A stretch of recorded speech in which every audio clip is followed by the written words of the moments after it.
আসসালামু আলাইকুম। লার্নিং ইংলিশে আপনাকে স্বাগতম। চলুন হ্যাড টু দিয়ে সেন্টেন্স গঠন জেনে নেই। কোনো কিছু করতে হয়েছিল এমন অর্থে হ্যাড টু ব্যবহৃত হয়। Structure subject plus had to plus ভার্বের present form plus extension.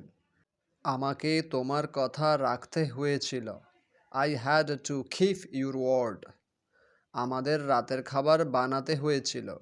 We had to cook dinner. আমাকে সবাই উপস্থিত থাকতে হয়েছিল। I had to attend the meeting. আমার শরীর ভালো না থাকায় তাড়াতাড়ি চলে যেতে হয়েছিল। I had to leave early because I wasn't feel well. তার অভদ্র আচরণের জন্য তাকে ক্ষমা চাইতে হয়েছিল। He had to apologize for his rude behavior.